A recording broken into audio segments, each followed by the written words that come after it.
Have you ever stood in a room filled with the sound of life, the murmur of conversations, the clinking of glasses, the warm hum of human presence, and felt a silence so profound it seemed to echo? A feeling not of being alone, but of being unseen, as if you were observing the world from behind a pane of invisible, soundproof glass. It is one of the quietest paradoxes of the human heart, the unique and aching loneliness that can only be found in a crowd. Before we begin to explore this feeling together, let's just take a quick moment. Write in the comments which part of this world you're listening from right now, and what time it is where you are. I'm curious, are you listening in the quiet of late night? Or perhaps in the early morning hours when sleep hasn't come yet? Just leave a word or two, and then settle in. Because this time right now, is entirely yours. The central question we will explore together is not how to fix this feeling or how to push it away.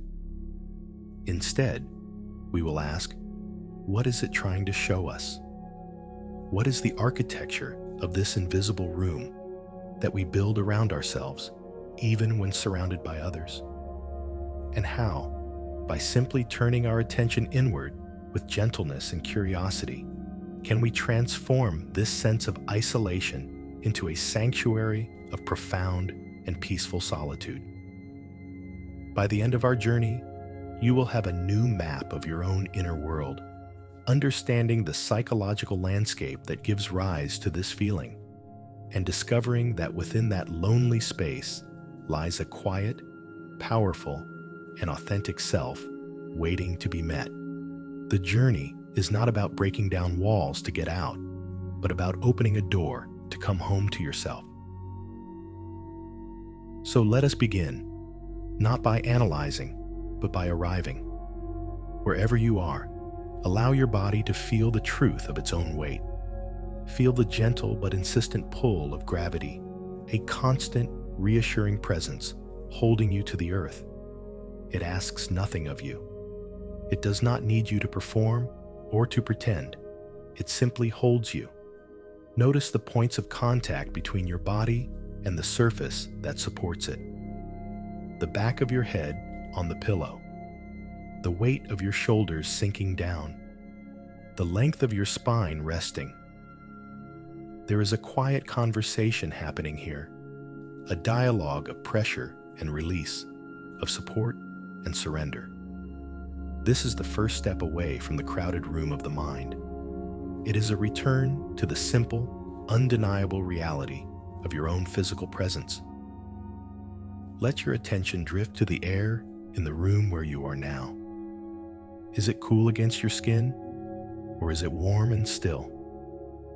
Can you feel the subtle touch of it as you breathe? Let your next breath be a conscious one, not a forced breath, but a simple observation. Notice the air entering your nostrils, cool and fresh. Follow its path as it fills your lungs, a gentle expansion in your chest and belly.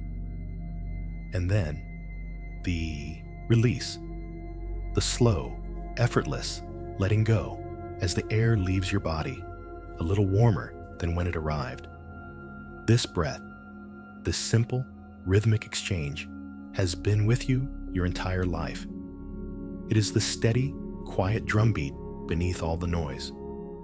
In the crowded room, you may not notice it, but here, in the quiet of this moment, it becomes an anchor. It is the most honest thing about you right now. It is real. Think of the space you are in as the first room, the physical room. It has walls, a ceiling, a floor. It contains the bed you are resting on. It is a shelter. But within this room, there is another. The room within the room. This is the space of your own awareness. It is the vast, quiet interior world where your thoughts, feelings, and sensations arise and pass away like clouds in a boundless sky. For so long, perhaps this inner room has felt like the source of the loneliness, a place of echoes, a place where you are the sole inhabitant, watching the world's party through a distant window. Tonight, we will not try to escape this room. We will not try to fill it with noise or distractions. Instead, we will simply turn on a single, gentle light, the light of your own kind attention. We are going to explore this inner room together, not as a place of lack, but as a place of potential, a landscape waiting to be known. Imagine yourself standing at the doorway of this inner space. You don't have to do anything. Just stand there, on the threshold. What do you notice? Perhaps there is a quiet hum. Perhaps a feeling of stillness. Perhaps the faint, lingering echoes of the day's conversations, the day's performances. It's all okay. Everything you find here is welcome. The purpose of this journey is not to change what you find, but to learn how to be with it, to become the host of your own inner world, offering a quiet, unconditional welcome to every part of yourself. The part that feels tired, the part that feels unseen, the part that longs for genuine connection. In the crowded room, we spend so much energy projecting a self outward, hoping it will be received, understood, and accepted. It can be exhausting. The mask we wear, no matter how beautiful or effective, is heavy. Here, in the sanctuary of your own presence, you are invited to let it go. The transformation begins with this simple intention. The journey from loneliness to solitude is a journey of a few inches. From the head to the heart, from the outward-facing mask to the inward-facing self. As you continue to breathe, feel the support beneath you growing stronger. Feel the quiet of the room around you deepening. You are safe here. You are beginning a gentle descent, away from the surface noise and into the deep, peaceful waters of your own being. The world outside can wait. The crowd has dispersed. The only person you need to be with right now is you. And that is more than enough. The performance is over. Let the gentle exploration begin, moving from the room of the world into the sacred room within. With each breath out, you can imagine you are releasing the need to be seen by anyone else. With each breath in, you can imagine you are breathing in a quiet self-acceptance, a simple acknowledgement of your own existence. I am here. This simple thought, this simple feeling, is the foundation for everything we will explore. It is the solid ground beneath your feet in the room within the room. This is not a state you must achieve or strive for. It is a truth you are returning to. The truth that your existence does not require an audience to be valid. Like a star in the vast, empty quadrant of space, or a single, perfect shell on a deserted beach, your being is complete, in and of itself. The journey inward is simply the process of remembering this, of coming home to the quiet, undeniable miracle of your own presence, right here, right now, in the stillness of this moment. Let us now, with that same gentle attention, begin to explore the architecture of this invisible room you sometimes find yourself in. It is a unique structure, built not of brick and mortar, but of perception and feeling. The first and most important thing to understand about its design is that it is not defined by an absence of people. On the contrary, it requires their presence. This loneliness is not the quiet solitude of an empty forest. It is the specific, hollow ache of a crowded city square where no one knows your name. It is the feeling of being a ghost at your own feast, able to see and hear everything, yet utterly disconnected from the warmth and substance of it all. This architecture is built upon a fundamental absence, not of bodies, but of true seeing. It is the profound sense that the person you are, in your quiet, unedited core, is not being met. Think of the many forms this crowded room can take in our modern world. It is not always a literal party. Sometimes, the most crowded room is the silent, glowing screen you hold in your hands. It is the endless cascade of images and updates on a social media feed, a river of curated joy, success, and connection flowing past you. Each post is a window into another life, another celebration, another friendship. You can be connected to thousands, yet the experience can feel like pressing your face against the glass of 1,000 different restaurants, watching everyone inside share a meal while you stand alone in the cold. The room is crowded with digital ghosts, representations of people, but the authentic, messy, beautifully human connection remains just out of reach. It is a museum of perfected moments, and you are just a silent visitor walking its long, echoing halls. This room can also be the family dinner table. Surrounded by the people who have known you the longest, the air can be thick with history, with unspoken expectations and well-worn roles that everyone is expected to play. You are the funny one, or the quiet one, or the successful one. And in the playing of that role, the person you are today, the one who has changed, who is questioning, who is perhaps tired or sad, can become invisible.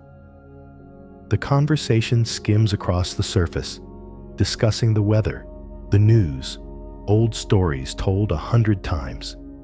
And beneath it all, you might feel a silent scream of longing. Does anyone see me? Does anyone want to know who I am right now behind this familiar mask? The love may be real, but the connection can feel scripted, leaving you feeling profoundly alone in the very heart of your belonging. Consider the workplace, the open plan office, or the bustling team meeting. You are surrounded by colleagues, collaborating on projects, sharing pleasantries by the coffee machine. There is activity, conversation, a shared purpose. And yet, there can be an unspoken agreement to keep things professional, to keep the deeper, more vulnerable parts of ourselves tucked away. The interactions are transactional, efficient. We perform the role of the competent professional, and the deeper currents of our lives, our worries, our dreams, our personal struggles, remain submerged. The room is full of capable, functioning adults, but the quiet human heart within each one can feel like a well-kept secret. This, too, is an architecture of isolation, one built of professionalism and polite distance.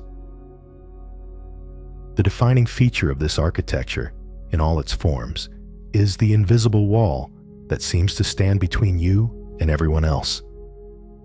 It's not a wall of anger or dislike. It's more like a subtle, shimmering field of energy, a pane of clear glass. You can see through it perfectly. You can analyze the conversations. You can understand the social dynamics. You can even predict what people will say or do next. You can smile and nod and contribute in all the right ways. But you cannot feel the warmth. The emotional resonance is missing. Laughter sounds like it's coming from another room. The words of comfort or joy directed at you seem to strike the glass and fall away, never quite reaching the part of you that needs to feel them. This is the quiet ache of this particular brand of loneliness. It is a cognitive connection without an emotional one, a seeing without a feeling.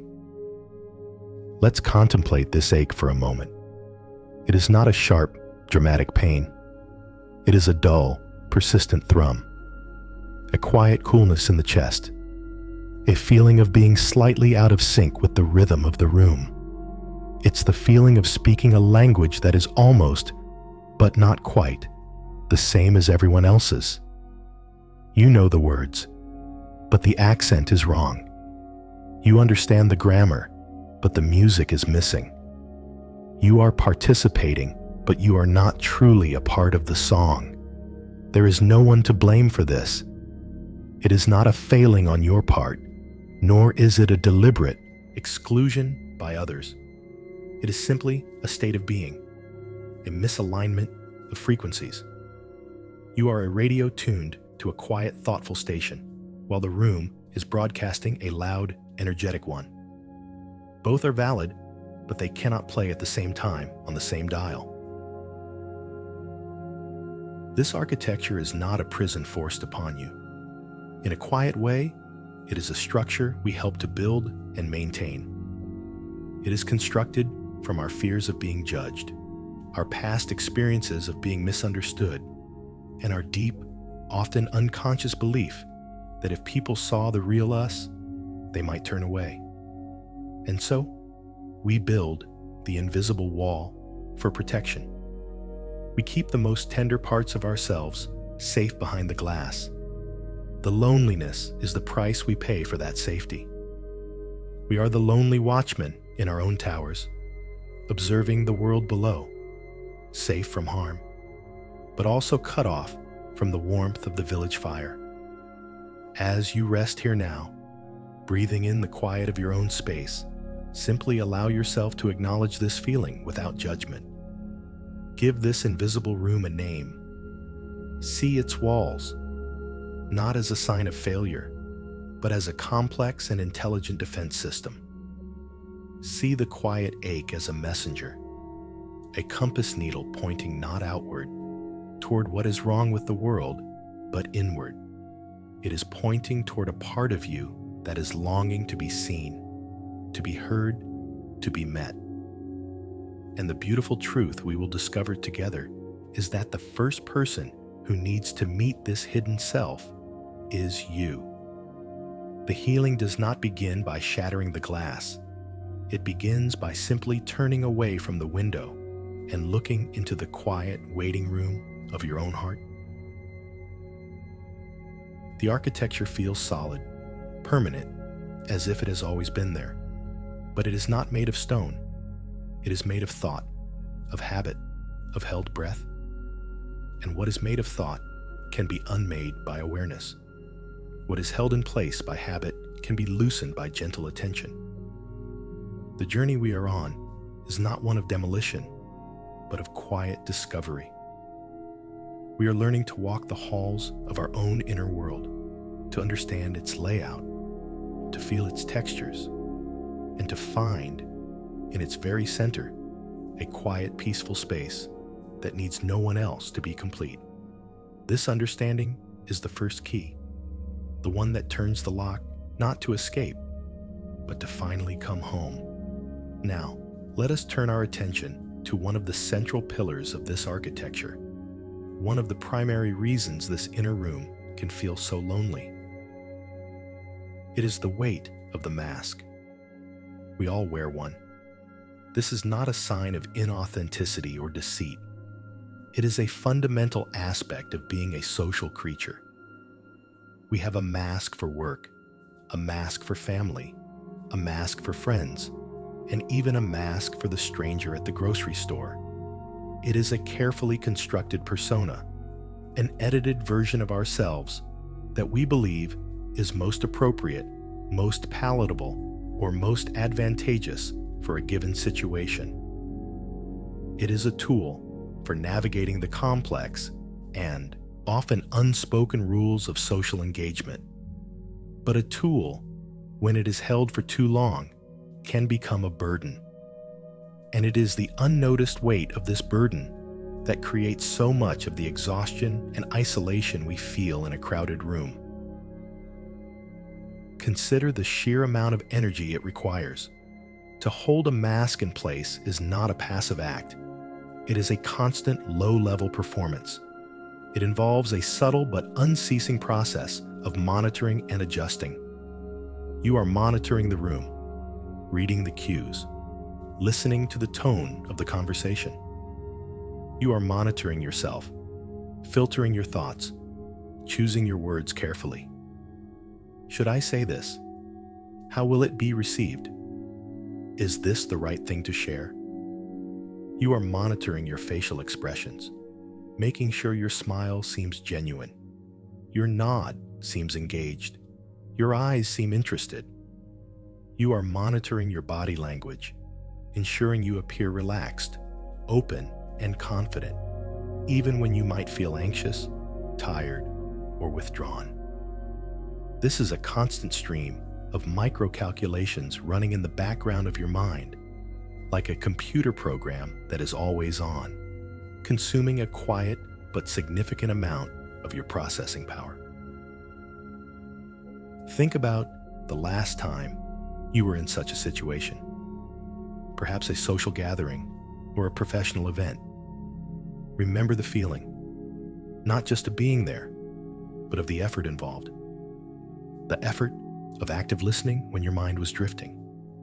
The effort of manufacturing enthusiasm for a topic that didn't interest you. The effort of laughing at a joke that wasn't quite funny, simply to maintain the flow of social harmony. Each of these small acts is a thread in the weaving of the mask. Individually, they are light as silk, but woven together and worn for hours, they form a heavy cloak. The exhaustion you feel at the end of the night is not just from the interaction itself. It is the deep cellular fatigue of a long and demanding performance. You have been playing a part, and even the most skilled actor grows weary when they cannot leave the stage. This is where the feeling of loneliness begins to bloom. Because when you are performing, a part of you must necessarily step back to become the director. There is the you who is speaking, smiling, and engaging. And then there is the you who is watching that performance, judging it, adjusting it. Smile more, the director might whisper. You look bored. Ask them a question about themselves, it might command. You've been quiet for too long. This internal split creates a chasm. The performing self is on the stage, in the light, interacting with the other actors. The directing self is in the dark, off stage, alone with the script. It is this directing self, this hidden observer, who feels the profound isolation. It is connected to the performance by a thread of focus and control, but it is not connected to the other people in the room.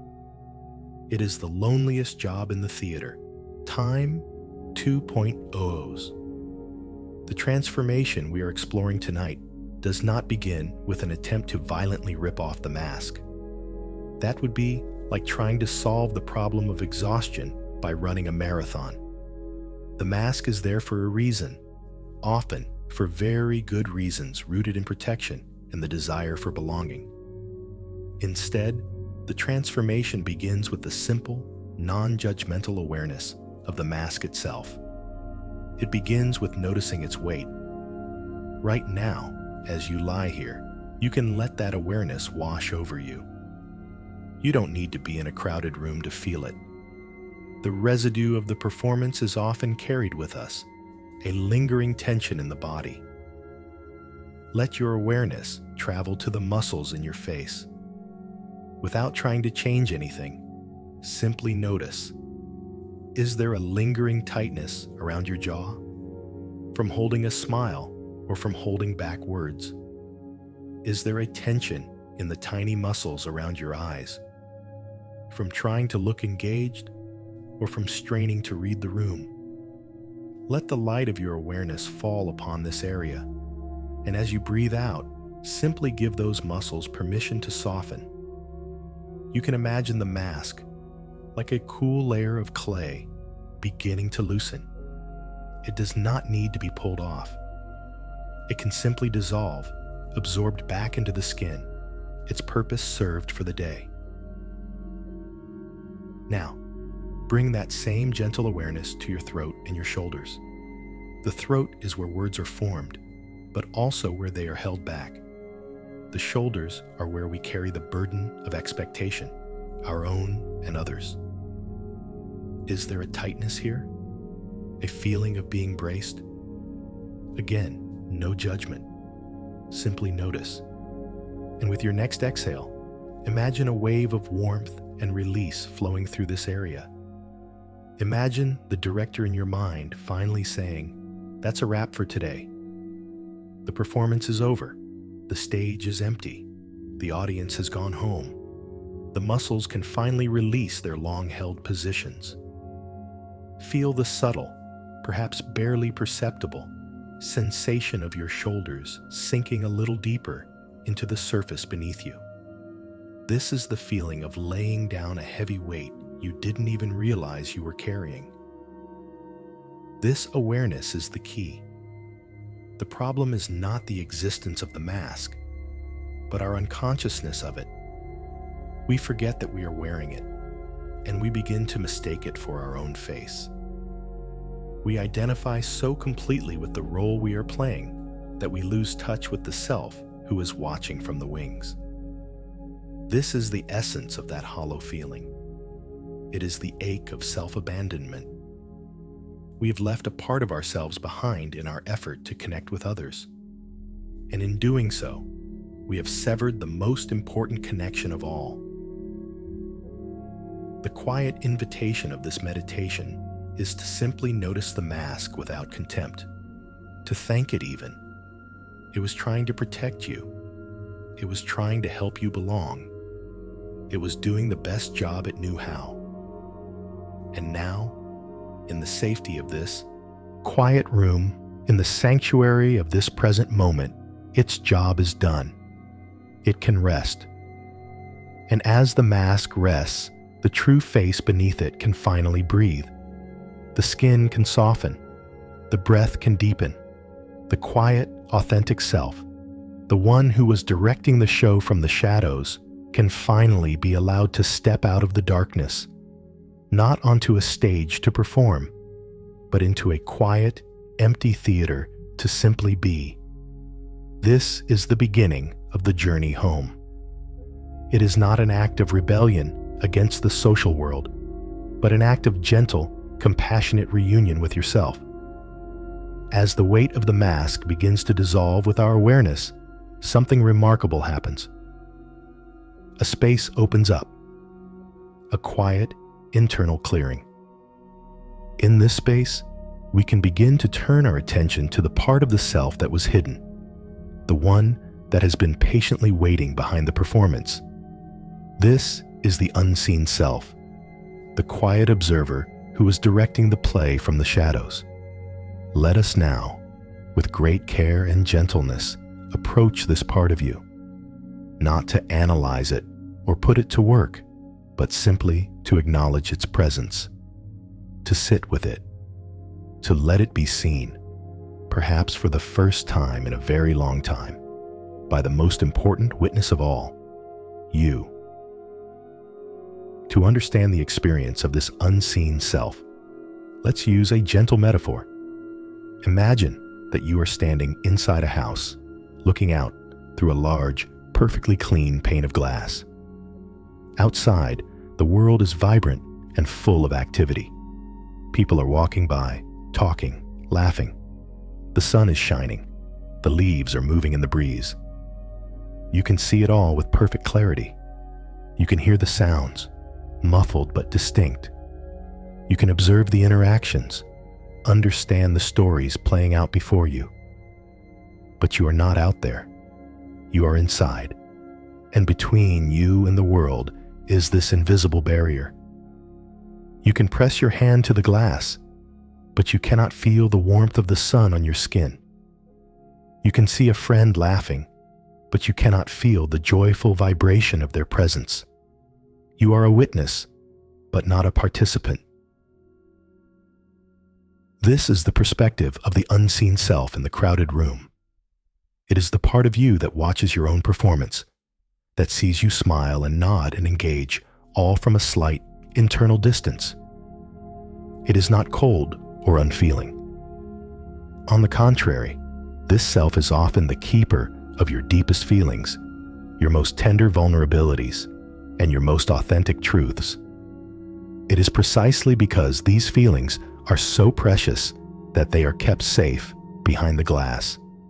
This self knows that the world outside can be harsh, that authenticity can be misunderstood, that vulnerability can be met with judgment.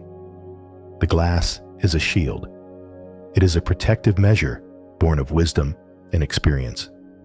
So when we feel that sense of separation, it is not a sign that we are broken. It is a sign that a very wise part of us is actively engaged in self-preservation. Tonight, our practice is not to try and shatter this glass. It is simply to honor it. And more importantly, to turn our attention away from the window for a little while. Instead of focusing on the world outside that we cannot touch, let's turn around and look at the room we are in. This inner room, the dwelling place of the unseen self. For so long, our focus has been outward, on the performance, on the audience, on what is happening on the other side of the glass. We have left this inner room largely unattended. Now is the time to acquaint ourselves with this sacred space. As you continue to breathe slowly and deeply, allow your imagination to furnish this room. What is it like? Perhaps it is a quiet library, the walls lined with the books of all your experiences, all your unspoken thoughts and feelings. The air is still and smells of old paper and wisdom. Perhaps it is a simple rustic cabin with a warm fire crackling in the hearth, a place of safety and warmth away from the storms of the outside world.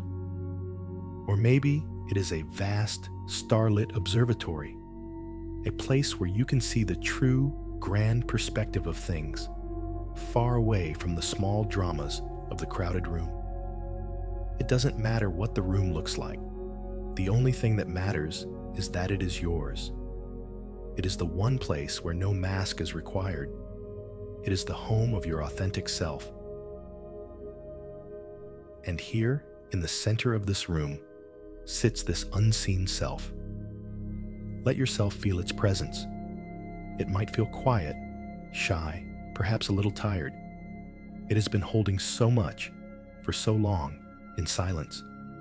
It holds your unexpressed creativity, your secret dreams, your quiet sorrows, your moments of wonder that you never shared. It is the keeper of your inner world's ecosystem. It is the part of you that remembers the song of your own soul, even when the noise of the world has drowned it out. As you rest here, you can simply offer this self a silent acknowledgement, a gentle inner nod that says, "I see you. I know you are here. Thank you for protecting me. You don't have to hide now."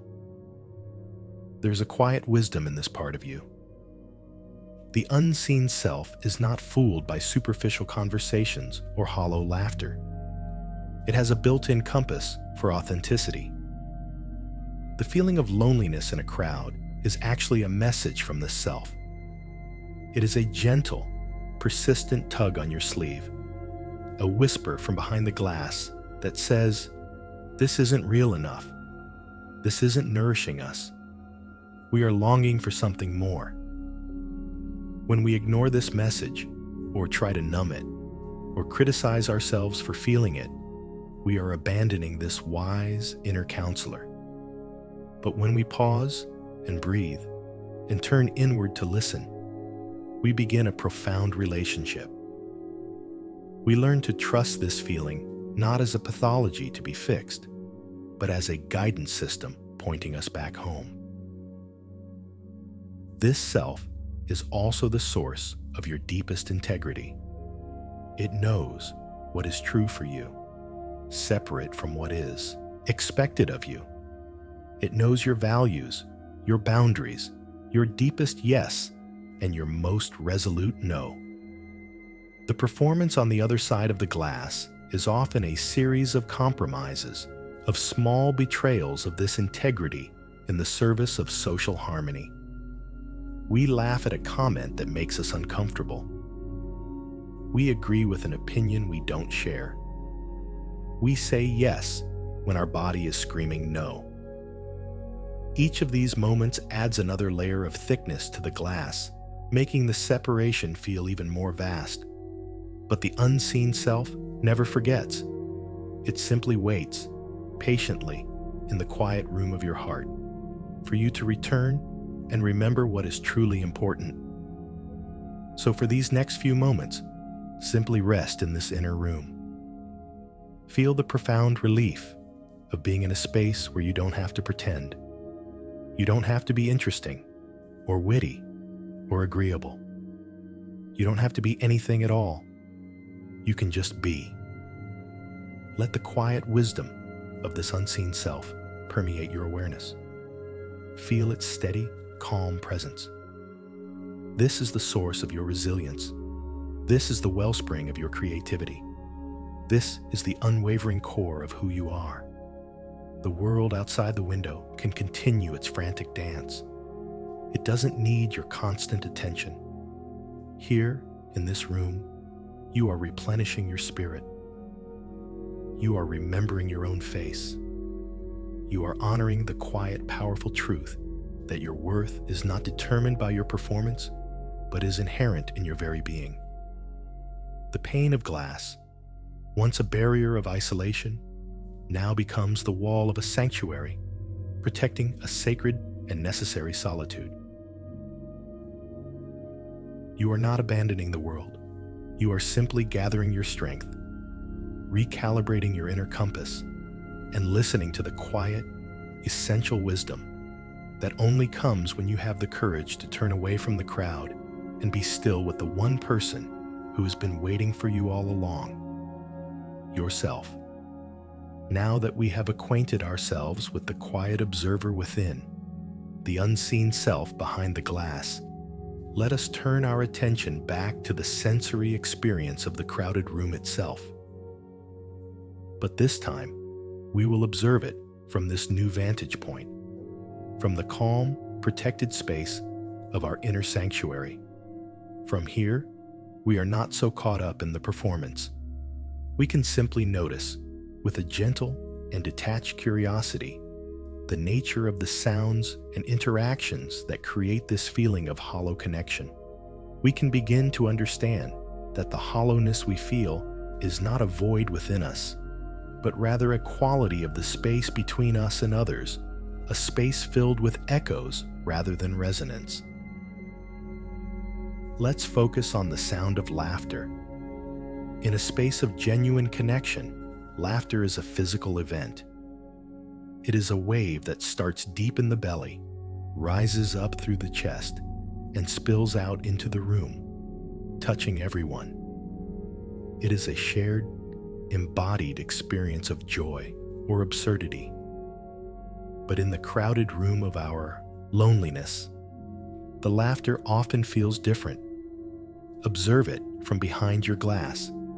It is a sound that seems to hang in the air, detached from any real source of mirth. It is a social signal more than an expression of joy, a polite punctuation mark at the end of a sentence, a quick, sharp bark to show agreement, a performance of amusement. You can hear the sound of it, but you cannot feel the vibration. It echoes in the space, but it does not warm it. These are the echoes of hollow laughter, and the unseen self within you recognizes them instantly. It knows this is not the nourishing sound of true shared delight. Now, let's observe the conversations. From your quiet inner room, listen to the words being exchanged on the other side of the glass. So often, they skim across the surface of life like stones skipping across water. They touch down for a moment on a topic, the weather, a recent movie, a piece of office gossip, the traffic on the way over, and then they skip on to the next, never breaking the surface, never exploring the depths below. This is what we call small talk. It is a necessary and often useful social lubricant. But when it is the only form of communication, the soul begins to starve. The unseen self, who dwells in the realm of meaning, of depth, of authentic feeling, listens to this endless cascade of surface-level data and feels unfed. It is like being at a banquet where every dish is beautifully presented but has no nutritional value. It looks like a feast, but you leave feeling empty. The hollowness comes from this gap between the appearance of connection and the reality of it. The conversation has the shape of a dialogue, but it lacks the heart. People take turns making sounds, but very little is truly being transmitted or received. There is speaking, but not much listening. There is hearing, but not much understanding. From your place of quiet observation, you can see the mechanics of it clearly. You can see how each person is waiting for their turn to speak, how they are formulating their response while the other person is still talking.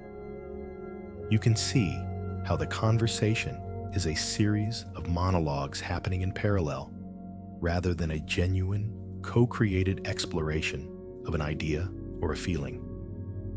It is a performance of connection, and your wise inner self can feel the difference. The quiet ache of loneliness is its review of the play. It is a signpost, a clear and unambiguous message. This is not what we need. This is not the connection we long for. Consider the physical sensations associated with this. When you are engaged in this kind of inauthentic connection, what happens in your body? You might feel a subtle bracing, a tension in your shoulders or your gut. You might find your breath becoming shallower, residing only in the top of your chest. You might feel a sense of being slightly outside your own body, as if you are floating a few inches behind your own eyes. These are all the physiological signatures of performance and self-monitoring. Your body knows it is not safe to fully arrive, to fully relax, to be completely present. It is holding itself in a state of readiness, a state of low-level alert. This physical disconnection from yourself is a mirror of the emotional disconnection you feel from others. The hollowness is not just an idea. It is a felt sense, a physical reality in your own nervous system. This hollowness is not something to be feared or resisted. It is a teacher. It is providing you with invaluable information. When you feel that sense of empty echo, it is a call to attention. It is your inner compass telling you that you are in a place that is not nourishing for your spirit. Just as the sensation of hunger tells you that your body needs food, this feeling of hollowness tells you that your soul needs genuine connection. The tragedy is that for so long, we have misinterpreted the signal. We have thought the hollowness was a sign of our own inadequacy. We have thought, if I were more interesting, or funnier, or smarter, then I would feel connected. And so we try to perform better, to shine brighter, to perfect the mask. But this only deepens the isolation. It is like trying to quench a thirst by drinking salt water. The true path is to honor the message, to hear the echoes of hollow laughter, and to recognize them not as a judgment on you, but as a simple description of the environment. To feel the emptiness of the surface-level conversation, and to understand it as a signpost pointing you inward. The invitation here, as you rest and breathe, is to meditate on the space between the sounds. In the crowded room, we are so focused on the noise, the words, the laughter, But where is the truth? The truth often resides in the silence. It is in the pause after a comment, before the polite laughter begins. It is in the quiet space between the end of one person's sentence and the beginning of another's. It is in the vast, silent field of awareness in which all these sounds arise and pass away. As you listen to the world from your inner sanctuary, begin to shift your focus from the sounds to the silence that holds them. The silence is not empty. It is full. It is full of presence. It is the canvas upon which the painting of the world appears. When you connect with this silence, you connect with a deeper reality, a truth that underlies all the performance. You begin to realize that your own quiet presence is more real, more substantial than all the hollow noise of the world. You are not the echoes. You are the deep, resonant bell from which all sound originates. Finding this inner silence is the antidote to the outer hollowness. You discover that you can be in a room full of echoes and still feel a profound sense of fullness because you are connected to the vast, peaceful silence within yourself. This is the source of true autonomy. You no longer need the outside world to validate you or to fill you up because you have found the inexhaustible wellspring of peace within. The hollowness was just a guide, a faithful messenger that led you to this discovery. Having observed the hollow echoes of the crowded room from our inner sanctuary, a new possibility emerges. We have seen the exhaustion that comes from performance, the weight of the mask, and the emptiness of inauthentic connection. The natural question that arises is, if not performance, then what? The answer is both profoundly simple and radically transformative. It is the gentle shift from the act of performing to the quiet state of existing. This is not an action you take, but an intention you release. It is a letting go of the immense effort to be someone, and an opening to the simple reality of what you already are.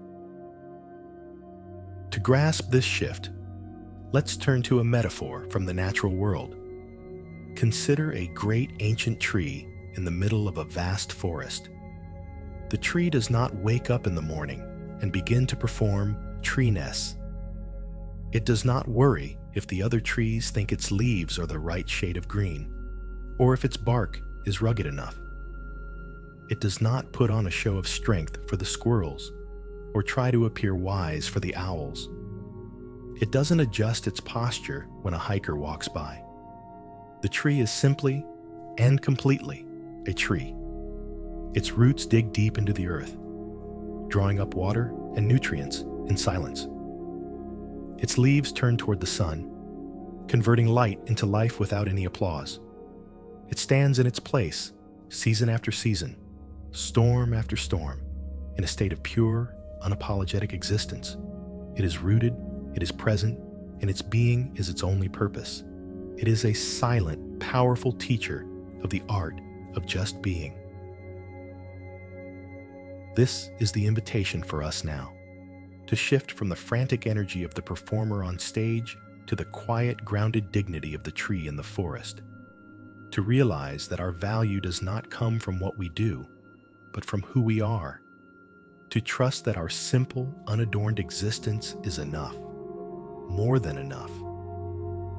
This can feel like a radical act in a world that so often demands performance, that measures our worth by our productivity, our wit, our social grace. But it is the only path to true peace, the only way to dissolve the ache of loneliness that comes from self-abandonment. To exist purely and simply is to come home to yourself. We can anchor this profound shift in the most simple and tangible reality of our lives, our own breath. The breath does not perform. It doesn't try to be a good breath. It simply flows in and out a quiet rhythmic dance of receiving and releasing. It is the anchor of our existence. So let us, together, ground ourselves in the simple reality with a few moments of conscious breathing. This is not about trying to achieve a special state. It is about arriving in the state that is already here. It is an invitation to simply exist, breath by breath. So, let your attention come to rest on the sensation of your breathing, wherever you feel it most clearly. It might be the cool air at the tip of your nostrils.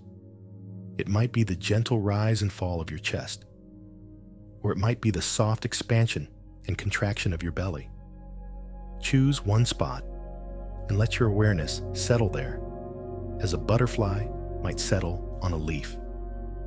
As you breathe in, be fully aware that you are breathing in. You can even use a silent, gentle label in your mind, like in or rising.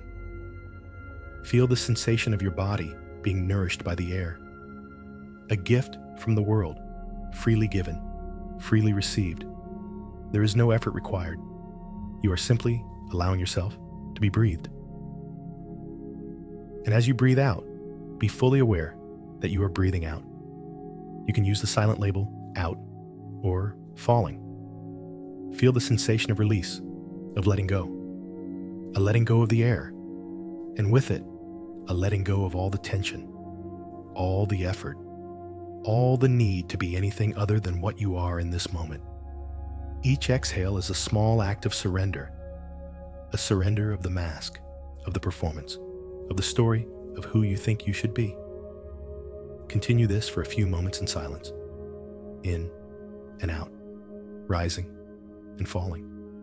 Just this, nothing else to do, nowhere else to be, no one to impress.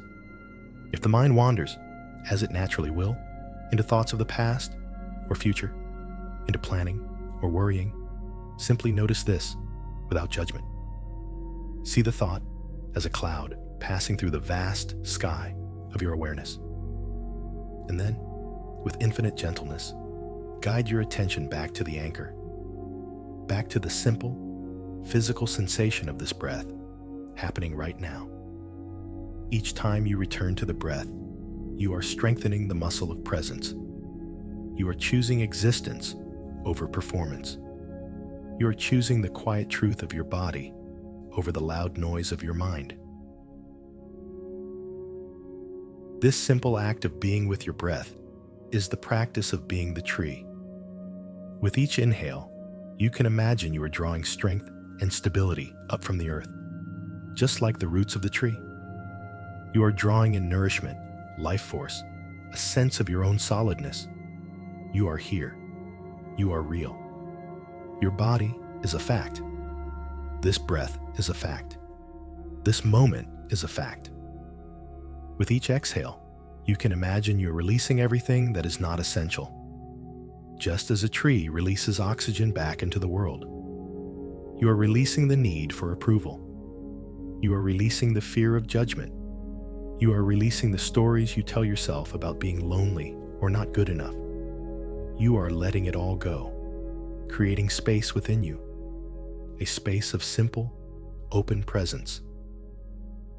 To exist is to be rooted in the present moment. The performer is always thinking about the next line, the future reaction of the audience. The one who simply exists is fully present with what is. This rootedness is the source of an unshakable inner peace. When you are grounded in your own being, the winds of social opinion can blow, the storms of others' dramas can rage, but you remain steady. You are not swayed because you are not trying to get anything from them. Your source of stability is within. This is not a cold detachment, but a warm and dignified self-possession. It is the quiet confidence of the tree, which offers its shade to all who pass by, without ever leaving its own ground. As you continue to rest, sinking deeper into this feeling of simple existence, know that you can carry this with you.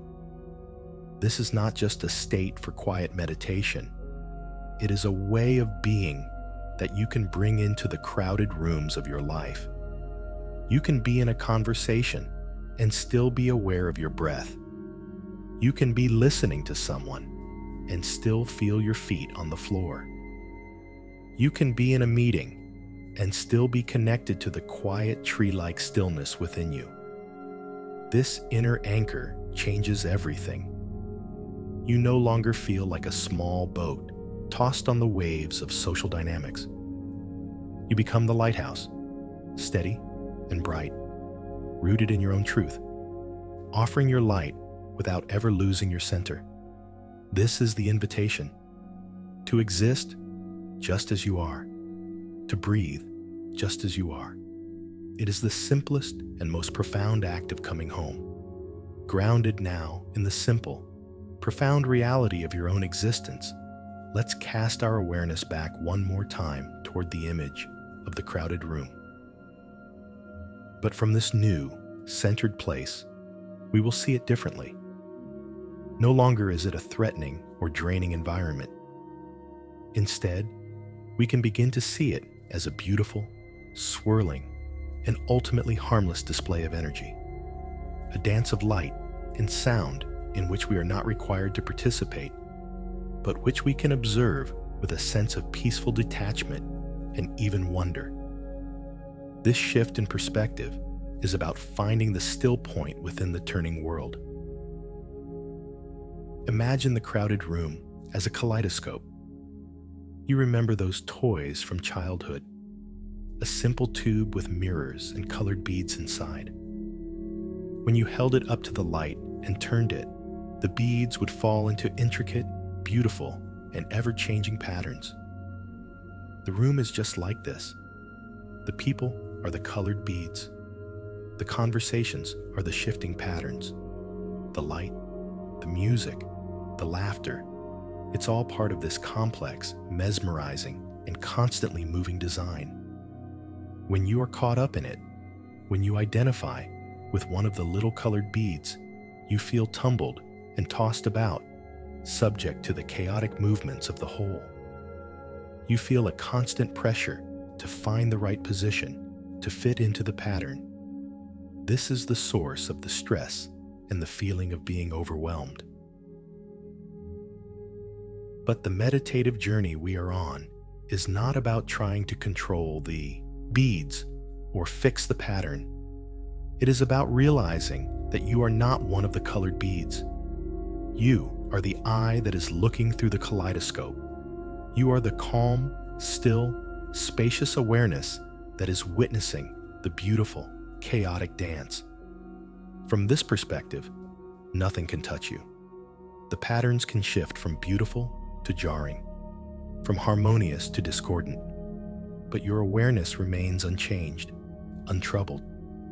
It is the still point, the silent knowing center around which everything else revolves. This is a profound reorientation.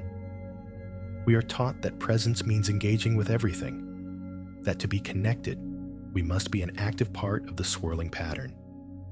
We must talk, laugh, contribute, and react. But true presence, the deep presence that brings peace, is not about engaging with the external chaos. It is about being fully grounded in one's own center.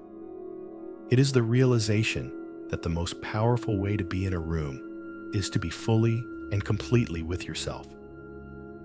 From this place of deep inner connection, you can then choose to engage with the world, not from a place of need or fear, but from a place of fullness.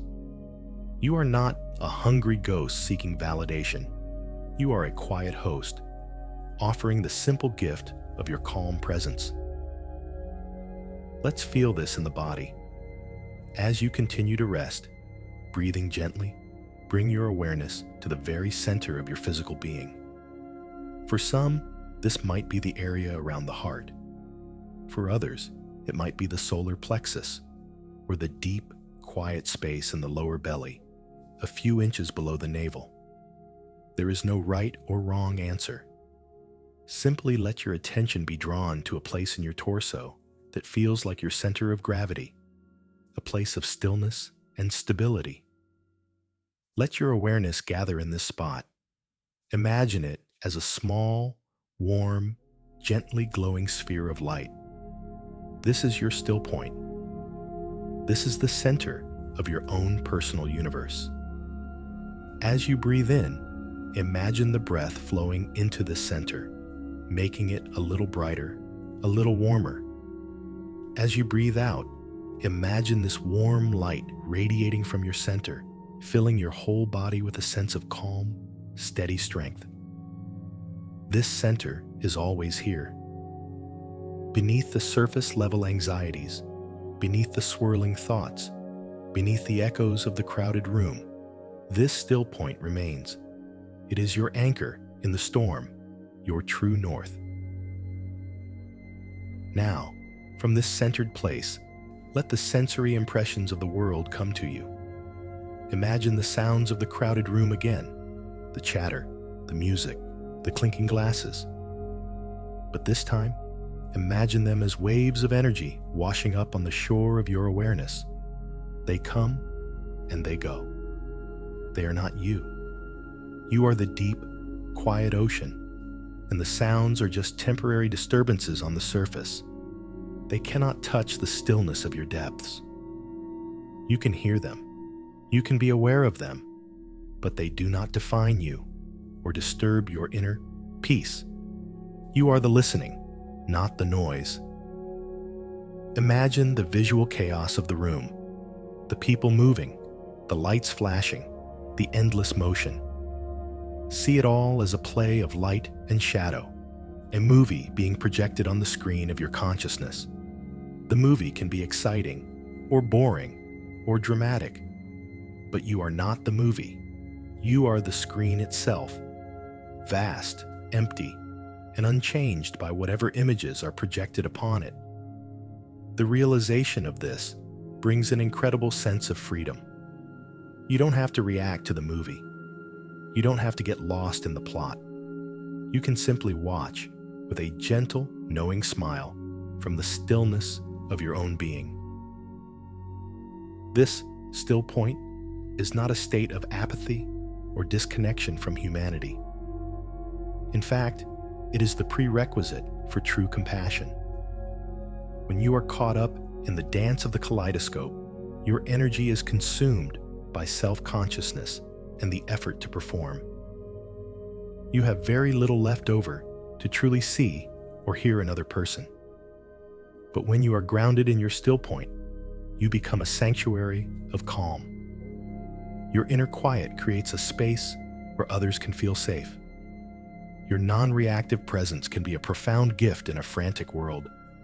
You begin to see the people in the room not as an audience to impress or a threat to manage, but as fellow beings, each caught up in their own kaleidoscope, each with their own still point hidden deep within. Your calm becomes an invitation for them to find their own. This is the secret held by the most peaceful and charismatic people. Their power does not come from what they say or do. It comes from the quality of their presence. They have found their still point, and they inhabit it. They are in the world, but not of it. They can engage in the dance, but they are not lost in it, because they are always anchored to the quiet center within. This is not a magical ability. It is a skill that can be cultivated. And the practice is exactly what you are doing right now. You are returning again and again to the anchor of your breath. You are gathering your awareness in the center of your being. You are learning to witness the turning world from a place of unshakable stillness. So let the world turn. Let the kaleidoscope shift and shimmer. Let the thoughts, feelings, and sensations flow through you like clouds in the sky. Your only task is to remain here in the quiet center, to be the silent witness, to be the deep, calm ocean beneath the waves, to be the vast, open screen for the movie of life. This is where true power resides. This is where the loneliness of the crowded room dissolves, not by changing the room, but by discovering the unshakable wholeness of your own center, the peaceful, silent, still point of your ever-turning world. As we become more and more established in this quiet, still center, another profound transformation begins to occur. The feeling we once labeled as loneliness, a feeling of lack and painful separation, begins to alchemize into something else entirely. It transforms into solitude, a state of rich, nourishing, and chosen seclusion. This is not just a change in words, it is a fundamental shift in our relationship with ourselves and with the world. Loneliness is a hungry feeling, a feeling of being on the outside looking in. Solitude is a feeling of fullness, of being deeply at home on the inside, looking out. It is the understanding that the feeling of disconnection from the crowd is not a problem to be solved, but an invitation to embark on the most important journey of all, the exploration of your own inner world. For so long, we may have viewed our inner self as a small, empty room that needed to be filled with the validation and attention of others. We stood at the door, hoping someone would come and visit, bringing light and warmth with them. The transformation we are undergoing now is the realization that we are not the keepers of a tiny, empty room. We are the custodians of a vast and magnificent inner landscape, a national park of the soul, complete with its own unique ecosystems, its own weather patterns, its own hidden treasures. The feeling of being alone is simply the moment we find ourselves standing at the trailhead of this immense and beautiful wilderness, ready to explore. Let your imagination begin to map this inner landscape. What does it look like for you? For some, the inner world might be a deep, ancient forest. The trees are the pillars of your accumulated wisdom, their leaves whispering the stories of your life. The forest floor is soft with the experiences you have let go of, nourishing the new growth. There are sun-dappled clearings of joy and peace, and there are dark, mysterious groves where your fears and sorrows reside. To walk through this forest is to get to know yourself. It is to learn to navigate by the light that filters through the canopy, to recognize the calls of your own inner creatures, and to feel the deep, grounding presence of the ancient earth beneath your feet. In this forest, you are not lonely. You are a quiet, respectful explorer in a sacred and living world. For others, the inner landscape might be a vast, quiet desert under a brilliant, star-filled sky. The heat of the day represents your passions and intensities, while the cool of the night brings clarity and profound perspective. The desert teaches the beauty of simplicity, of stripping away the non-essential. In its starkness, you see the truth of things more clearly. The endless space around you is not emptiness, it is potential. It is the freedom from the clutter of the crowded room. In the desert of the self, you learn to find water in hidden places, the deep well springs of your own resilience and creativity. You learn that in the profound silence, you can finally hear the subtle music of the universe, the quiet hum of your own being. The stars are your silent, ancient companions, reminding you of your connection to something infinitely vast and beautiful. Perhaps your inner world is a wild, rugged shoreline, where the ocean of your unconscious mind meets the solid land of your conscious self. The tides are your moods, forever ebbing and flowing in a natural, rhythmic cycle. Sometimes the waves are gentle, lapping peacefully at the shore. At other times, a storm rolls in, and the waves crash with immense power, reshaping the coastline of who you are. To explore this landscape is to learn the art of acceptance. It is to sit on the cliffs and watch the weather of your own heart change without needing to control it. It is to walk the beach, collecting the beautiful, strange treasures that the deep has washed ashore, memories, insights, forgotten dreams. You learn that you are not the waves, but the entire shoreline, strong enough to hold both the calm and the storm. Whatever your landscape is, a mountain range, a gentle rolling countryside, a mysterious system of caves, the key is to understand that it is complete. It is a whole and functioning ecosystem. It does not need an audience to be beautiful or valid. A hidden waterfall in the heart of a forest is no less powerful because no one is there to photograph it. A rare flower blooming in the high desert is no less exquisite because no one is there to name it. The beauty and the power of your inner world are inherent. They exist independent of any external witness.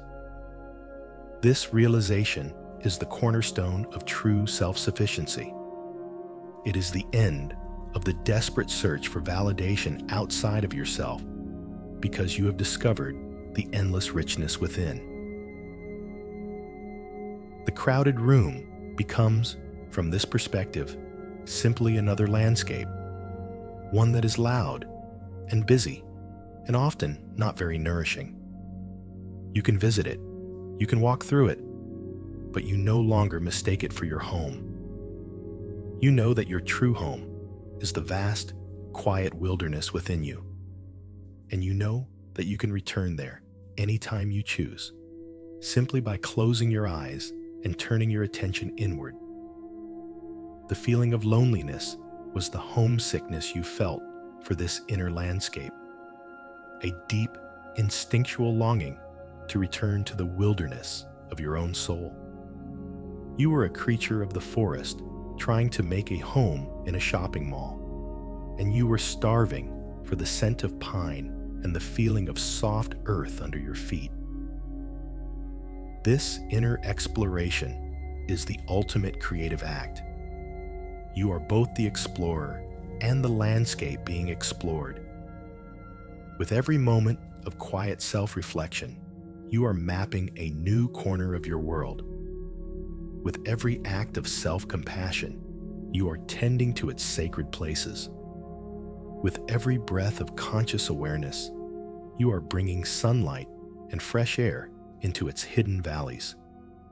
You are not just a visitor here. You are the steward, the gardener, the park ranger of your own being. This is a profound and lifelong responsibility, but also the greatest of privileges. It is the work of becoming fully human. So as you continue to rest here, feel yourself settling into your own unique inner landscape. Feel its textures, breathe its air, listen to its sounds. Know that this place is always available to you. It is your sanctuary and your strength. When the world feels too loud, when the conversations feel too hollow, when the weight of the mask feels too heavy, you can retreat here, not as an escape, but as a homecoming, to replenish your energy, to remember who you are, and to connect with a source of peace and beauty that is entirely your own. The loneliness has served its purpose. It was a map, left for you by a loving and wise part of yourself, and its final destination was always this: home. Having discovered the vast and beautiful landscape of your own inner world, a new kind of freedom begins to dawn. It is the freedom that comes from releasing the deep, often unconscious, need for the crowd to understand or validate you. For so long, we have stood behind the glass, holding up a carefully curated version of ourselves, hoping that someone on the other side would see us, truly see us, and offer the affirmation we crave. You are good. You are worthy. You belong. This longing is a natural human instinct, but when it becomes the primary driver of our social interactions, it keeps us trapped in the exhausting cycle of performance and disappointment. The profound shift we are now invited to make is to learn how to offer this compassionate witnessing to ourselves. This is the transformative act of becoming your own single compassionate witness. It is the understanding that the seeing you long for is not something you must get from others, but something you can give to yourself. It is about turning the warm, gentle light of your own awareness inward and bestowing upon your own experience the kindness and acceptance you are hoping to find in the crowded room. This is not an act of resignation or a sad substitute for real connection. It is the foundation upon which all real connection is built. For until we can see and accept ourselves, we will never truly feel seen or accepted by anyone else. We will always be looking for a reflection in their eyes that we have not yet found in our own. Imagine yourself back in your inner sanctuary, that quiet room or vast landscape that is your true home. Now, imagine that a part of you can step aside and become a gentle, loving observer. This is not the critical, directing self that was running the show from the wings. This is a different quality of presence altogether. Think of the kindest person you have ever known. Perhaps a grandparent, a beloved teacher, or a dear friend. Imagine the quality of their gaze. Patient, non-judgmental, unconditionally loving. They are not looking at you to assess or to fix you. They are simply beholding you in your entirety with warmth and acceptance. Now, imagine you can offer the same quality of presence to yourself. Let this compassionate witness within you turn its gaze upon the part of you that feels lonely in a crowd. See that part of you, perhaps as a younger version of yourself, standing nervously at the edge of a party. See the longing in their eyes, the slight tension in their shoulders, the careful, practiced smile on their face. The old habit would be to judge this part, to say, "Why are you so awkward? Just go talk to someone. What's wrong with you?" But the compassionate witness does not do this. Instead, it offers a silent, profound understanding. It looks at this part of you and says, without words, "I see you. I see how hard you are trying. I see your desire to connect and your fear of rejection. It's okay. You don't have to perform for me. It is safe to be exactly as you are right now." Feel the effect of this inner gaze. It is like a warm blanket being wrapped around your shoulders on a cold night. It is a deep, internal sigh of relief. The part of you that has been striving so hard to be seen can finally relax. The performance can stop because the only audience that truly matters is already giving you a standing ovation of pure acceptance. This is the essence of self-compassion. It is not about letting yourself off the hook or making excuses. It is about offering yourself the same kindness and understanding you would offer to a friend you deeply cared about. We can deepen this practice with a simple, mantra-like repetition. A mantra is not a magical incantation. It is simply a way of focusing the mind and training the heart. As you continue to breathe in the quiet of this space, you can silently repeat these words, letting them sink into your being not as intellectual concepts, but as a felt reality. Let's try it together. With your next breath in, silently say to yourself, "I see you." And with your breath out, silently offer the words, "It is safe to be you." Breathing in, "I see you." This is an acknowledgement of your whole experience. I see your fatigue. I see your secret hopes. I see the mask you wear and the tender face beneath it. I see your strengths and your struggles. Nothing is hidden, and everything is welcome. Breathing out, it is safe to be you. This is the profound gift of permission. It is safe to be quiet when the world is loud. It is safe to be thoughtful when the world is superficial. It is safe to feel what you truly feel without needing to edit or apologize for it. It is safe to let go of the performance and simply exist. Continue this silent repetition at your own pace. I see you. It is safe to be you. Let the words be a gentle rhythm, a lullaby for the anxious parts of your mind. Feel the truth of the words begin to resonate in your body. Perhaps you feel a softening in your chest, a warmth spreading through your limbs, a deeper sense of peace. This is the feeling of coming home to yourself. This is the feeling of being held by your own compassionate awareness. This practice is a way of reparenting yourself, of giving the vulnerable parts of you the unconditional love and safety they may not have received in the past. You are becoming your own sanctuary. When you have cultivated this inner witness, the dynamic of the crowded room changes completely. You no longer enter it as a beggar, holding out an empty cup for drops of validation. You enter it as a king or a queen, sovereign in your own inner kingdom. You are already full. Your cup of self-acceptance is already overflowing. You can now engage with others not out of a desperate need to be seen, but out of a genuine curiosity to see them. You can listen without needing to formulate a response, because your worth is not on the line. You can speak your truth without being attached to the outcome, because their reaction does not determine your value. You become a source of peace in the room, rather than a seeker of it. This does not mean you will never feel lonely again. The longing for connection is part of our human DNA, but the ache of it will be different. It will no longer be the sharp pain of self-abandonment.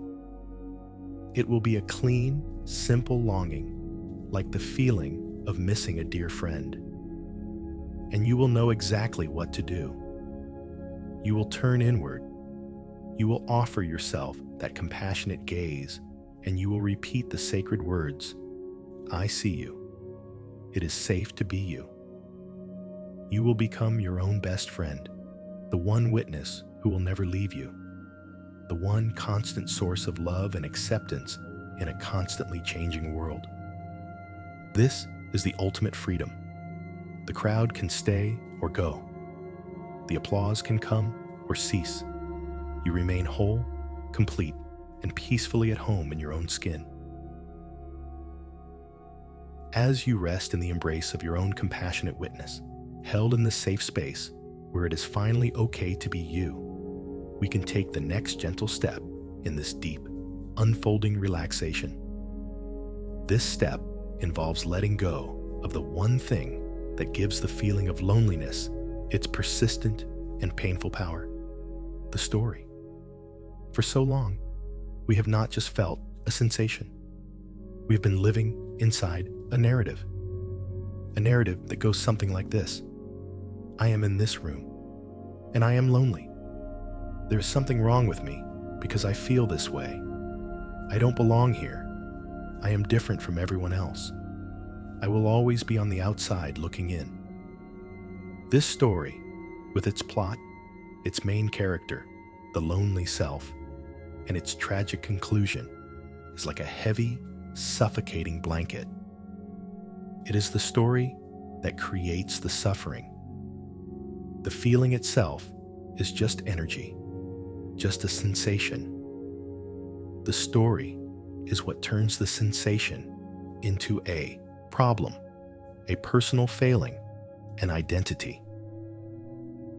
Tonight, the invitation is to simply drop the storyline.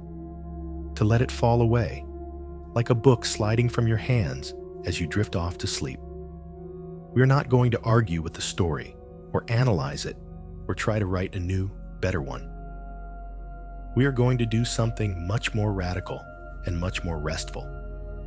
We are going to sidestep the mind and the narrative altogether and drop our awareness down into the pure, direct experience of the body. What is this feeling of loneliness without the words? What is it as a pure physical sensation? This is a journey from thinking about the feeling to simply feeling the feeling. And in this shift, everything changes. Let your awareness become very curious, like a gentle scientist exploring a new phenomenon. Bring to mind, just for a moment, the last time you felt that sense of being alone in a crowd. But instead of getting caught in the memories of who was there or what was said, immediately drop your attention into your body. Where in your physical being did you feel that experience? Scan your body with a gentle, receptive awareness. Was it a coolness or a hollow feeling in the center of your chest? Was it a slight, tight knot in your stomach? Perhaps it was a feeling of heavy, weary stillness in your arms and legs. Or maybe it was a subtle, buzzing energy in your head, a feeling of being disconnected from the neck down. There is no right answer. Just notice, with kind curiosity, where the feeling makes its home in your physical self. Once you have located the primary sensation, let your awareness rest there. And now, the practice is to observe it without judgment and without a story. Your only job is to notice its raw, sensory qualities. For instance, if the sensation is in your chest, ask yourself these simple, non-verbal questions. Is it heavy or is it light? Is it warm or is it cool? Is it moving, perhaps like a slow vibration? Or is it completely still? Does it have sharp edges? Or is it diffuse and cloudy? Notice its size and its shape. Does it feel like a small, dense ball or a large, empty space? You are not trying to get rid of the sensation. You are doing the opposite. You are getting to know it. You are meeting it on its own terms, as pure energy, before the mind has a chance to label it loneliness and build a painful story around it. This is a profound act of mindfulness. When we attach a story to a sensation, we give it a past and a future. We link it to all the other times we have felt this way, and we project it into the future, fearing we will always feel this way. The story gives the sensation a false sense of permanence. But when we observe it as pure sensation, we discover something amazing. It is not a solid, unchanging thing. It is a process.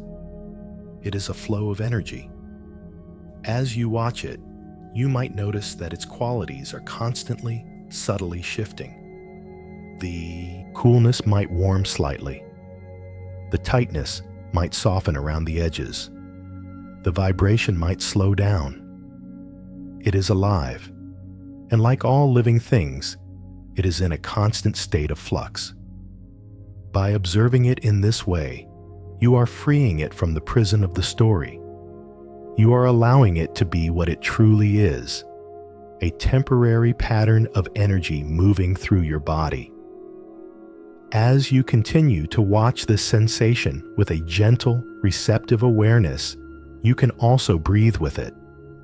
Imagine that your breath can flow into and around the area where the sensation is located. As you breathe in, imagine creating space around the sensation. You are not trying to push it away, but to give it more room to be. You are loosening the grip of resistance around it. As you breathe out, imagine the sensation softening, dissolving just a little bit. You can visualize it becoming more transparent, like a block of ice slowly melting in a warm current of water. In, creating space. Out, allowing softness. You are not fighting the energy. You are becoming its compassionate host. You are giving it the space and the warmth it needs to transform and move on, all by itself. This detachment from the storyline allows the energy to do what it has always wanted to do: complete its cycle and dissolve. Think of it like a wave in the ocean. The story of loneliness tries to freeze the wave at its crest, insisting, "This is me. This is my permanent reality." This is exhausting and impossible. The practice of mindful observation allows the wave to be a wave. You feel it rise, you feel it crest, and you feel it naturally, inevitably fall away and merge back into the vast, calm ocean of your being. The energy was never the problem. The resistance to the energy, fueled by the story, was the source of the suffering. By dropping the story, you drop the resistance.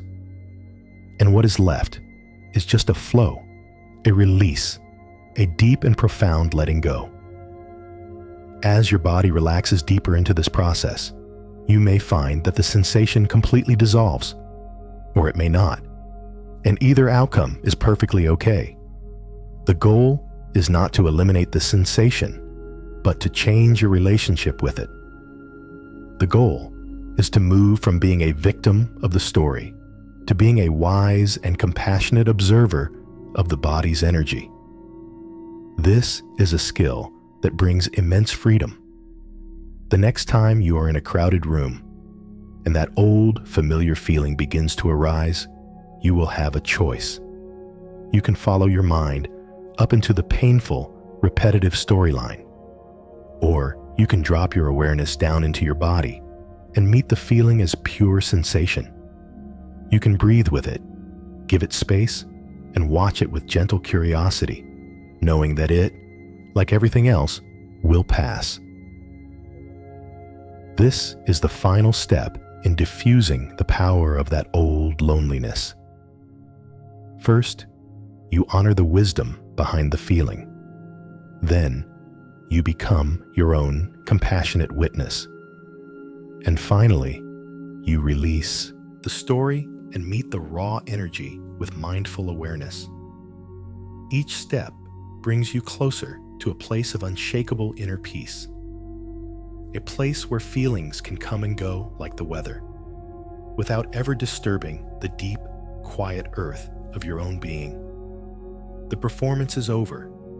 The story has been told. And what remains is the simple, silent, and deeply peaceful truth of this present moment. Having dropped the heavy storyline of loneliness and met the raw energy in the body with mindful presence, we can now sink even deeper into the profound wisdom of our physical selves. We are going to explore a sensation that is so constant, so fundamental, that we almost never notice it. It is the simple, undeniable reality of your own weight, the gentle but persistent pull of gravity. This grounding in the sheer physicality of your being is the ultimate antidote to the floaty, disconnected, and ghost-like feeling that often accompanies the performance in a crowded room. To feel your own weight is to reclaim your place in the world, to affirm your right to exist, to take up space. It is a silent declaration. I am here, I am real, I am solid. The experience of performing for others can create a strange sense of disembodiment. Our attention is projected outward, on the faces of others, on the words being said, on the social dynamics of the room. We live in our heads, in the world of thought, analysis, and self-monitoring. In this state, we can lose touch with the felt sense of our own bodies. We can feel like a talking head, detached from the grounding reality of our physical form. This disconnection is a major source of anxiety and that feeling of unreality. The practice of returning to the sensation of weight, of gravity, is the practice of coming back home to your body, of landing fully in the present moment. Let's begin this exploration together with a gentle and patient body scan. This is not about judging or trying to change anything you find. It is simply about bringing a kind, receptive awareness to the physical facts of your existence, one part at a time. Let your attention settle first on your feet. Even if they are under blankets, see if you can feel them. Notice the sensation of the heels resting against the mattress. Feel their weight, their solidity. Imagine all the tension, all the hurry of the day, draining out through the soles of your feet, leaving them feeling heavy, warm, and deeply relaxed. These feet have carried you through so many crowded rooms. Tonight, they can finally rest. They are completely supported. They don't have to go anywhere or do anything. Simply feel their weight. Now, allow your awareness to travel slowly up into your lower legs, your calves and shins. Feel their weight sinking down into the surface beneath you. Let go of any holding, any tension in these muscles. Feel the pull of gravity as a gentle, reassuring friend, inviting you to release, to let go, to be held. Move your attention up to your knees and into your thighs, your upper legs. These are some of the largest muscles in your body, and they can hold a great deal of tension from standing, walking, and holding yourself in a certain posture. Give them permission to go completely soft. Feel their substantial weight, their density, as they surrender completely to the support of the bed. Each part of the body that relaxes is another part of the social mask being laid down. The mask is not just in our face. It is in our entire posture, in the way we hold our bodies. As you release your legs, you are releasing a piece of that performance. Bring your awareness now to your hips, your pelvis, and your lower back. This is the center of your body's gravity, a basin of stability and power. Feel this whole area become heavy, sinking deeply into the mattress. Let go of any clenching in the hips, any tightness in the lower back. Imagine this area as a heavy, smooth stone settling onto the soft earth. It is completely stable, completely grounded. From this grounded center, a sense of deep security can begin to spread throughout your entire body. You are safe. You are supported. You are here. Let your attention drift up your spine, vertebra by vertebra, noticing the weight of your torso. Feel your belly soften. For so much of the day, we hold our stomachs in, a subtle act of bracing against the world. Now, you can let it all go. Let your belly be soft and receptive. Feel the gentle rise and fall with each breath. This is a profound act of vulnerability and self-trust. It is a sign that you are safe enough to let down your guard. Move your awareness into your chest and your upper back, feeling the weight of your shoulders. Let them drop away from your ears, releasing the last residue of the day's burdens. Feel your shoulder blades resting flat and heavy. As your torso releases, you are laying down the shield you hold up to the world. You are letting go of the need to protect, to defend, to prove yourself. You are simply resting in your own being. Now, let this wave of heavy relaxation flow down your arms. Feel the weight of your upper arms, your elbows, your forearms. Let your hands become heavy and limp. Uncurl your fingers. Let your hands rest, open and receptive. These hands have done so much today, gesturing, working, perhaps ringing in moments of anxiety. Now, their work is done. They can simply be. Feel their weight, their warmth, their stillness. Finally, bring your awareness to your neck and your head. Let your neck muscles soften, allowing your head to feel profoundly heavy on the pillow. The head is the headquarters of the performer, the director, the critic. To feel its weight, to allow it to be fully supported, is to give the thinking mind a rest. Let go of the need to hold your head up, to be alert. The pillow has you. Gravity has you. You are completely held. You are now resting in the full, undeniable reality of your body's weight. Feel the entirety of your physical self, heavy, relaxed, and present. This feeling is the opposite of the ghostly disconnectedness of the crowded room. This is real. This is true. This is now. The force of gravity is a constant, universal embrace. It is holding you right now, just as it holds the oceans, the mountains, and the planets in their orbits. By surrendering to this force, you are aligning yourself with a fundamental power of the cosmos. You are remembering that you are not separate from the world, but an integral part of its fabric. You belong here, not because of your personality or your achievements, but by the simple, beautiful fact of your physical existence. Your weight is your proof of belonging.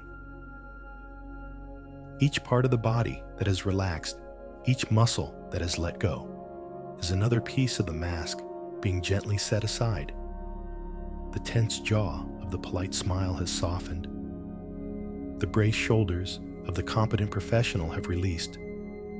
The tight stomach of the anxious observer has gone soft. What is left is simply you. Not a performance of you, but the simple, physical, breathing reality of you.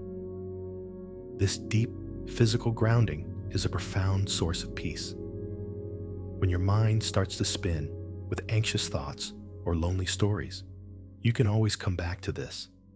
You can always come back to the feeling of your weight, to the truth of your body resting here and now.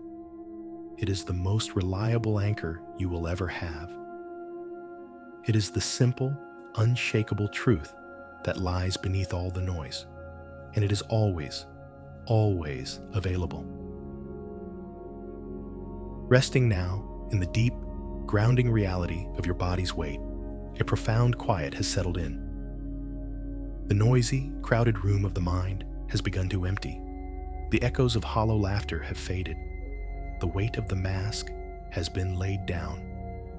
From this place of deep physical presence and inner stillness, we are invited to tune our listening to an even subtler, more intimate frequency.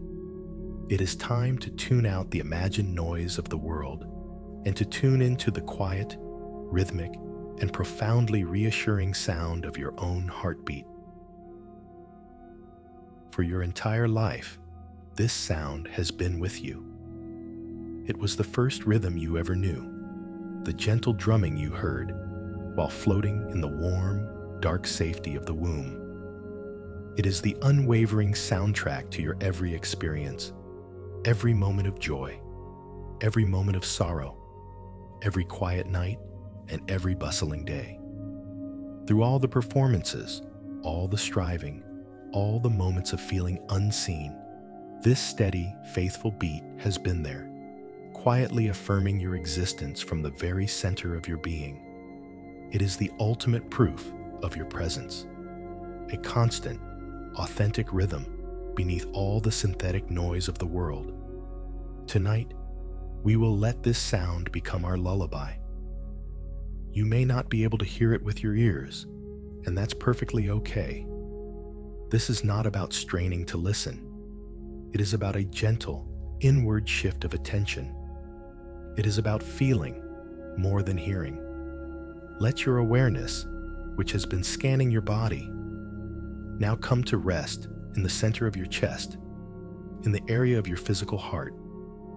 You can even, if it feels right, place a hand gently over your heart, not to press, but just to bring a warm, loving attention to this space.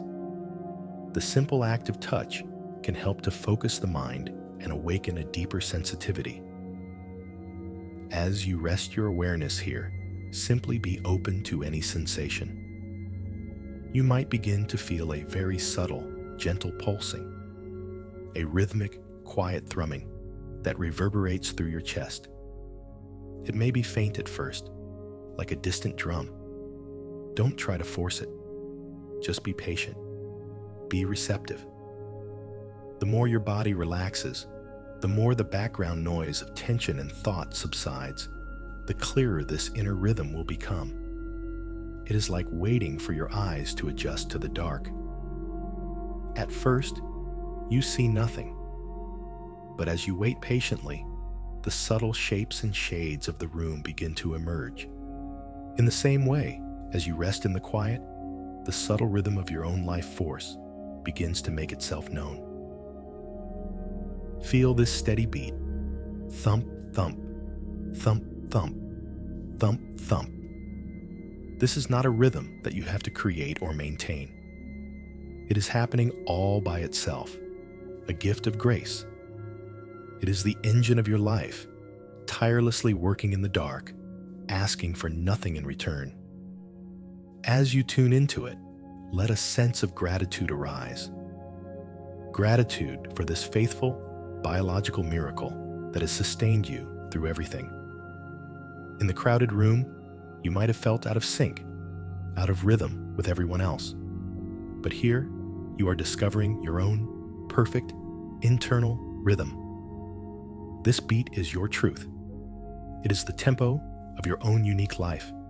It is never false, never performs. It is completely, beautifully, authentically you. Let this rhythm become your anchor. Whenever a thought arises, a worry about tomorrow, or a memory from yesterday, simply acknowledge it and then gently guide your attention back to the felt sense of your heartbeat. The thoughts are like the fleeting conversations of the crowded room. They come and they go. But the heartbeat is the steady, continuous presence beneath it all. It is the host of the party. It is the quiet, enduring reality in which all the temporary mental events take place. By resting your attention on your heartbeat, you are resting in what is most real, most true, and most constant within you. This sound, this feeling, is the ultimate refutation of loneliness. How can you be truly alone when this constant living companion is right here within your own chest? It is the one friend who has never, not for a single second, left your side. It is the intimate witness to your entire life's journey. It has beaten faster in moments of excitement and fear. It has slowed in moments of peace and rest. It holds the entire library of your emotional experiences in its rhythm.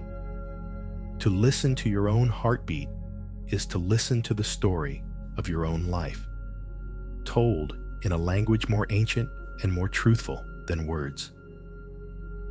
As you sink deeper into a state of pre-sleep, let this rhythm be the only thing that holds your attention. Let it be a gentle, rhythmic wave that is carrying you out from the shore of wakefulness and into the deep, quiet ocean of sleep. Thump, thump. A wave recedes. Thump, thump. Another wave recedes. Each beat is drawing you deeper into relaxation, deeper into peace. Each beat is a whisper that says, rest now, let go. You are safe. All is well. The noise of the world, with its demands and its expectations, is growing fainter and fainter. The only sound that matters now is this quiet, steady, loving beat from the center of your own being. The heartbeat is a lullaby composed just for you. Its tempo is perfectly attuned to your needs right now, slowing down as your body prepares for its nightly healing and regeneration. There is no need to analyze it, no need to even think about it. Just feel it. Let yourself be rocked by it. Let it soothe the frayed edges of your nervous system. Let it reassure the part of you that felt unseen that you are, in fact, the source of your own life's music. The performance is truly over now. The audience is gone. The stage is dark. And in the quiet of the empty theater, the only sound left is the beautiful, honest, and steady beating of your own heart, a faithful rhythm guiding you gently and lovingly toward the deep peace of sleep. As the gentle, steady rhythm of your own heartbeat becomes the foreground of your awareness, a final, beautiful transformation takes place. The inner space that once felt like a crowded, noisy room where you were a lonely observer, or an empty, hollow stage after a long and tiring performance, now completes its metamorphosis. The transformation is complete. The crowded room of the mind has not just been quieted, it has emptied out, and in its place, something sacred has been revealed.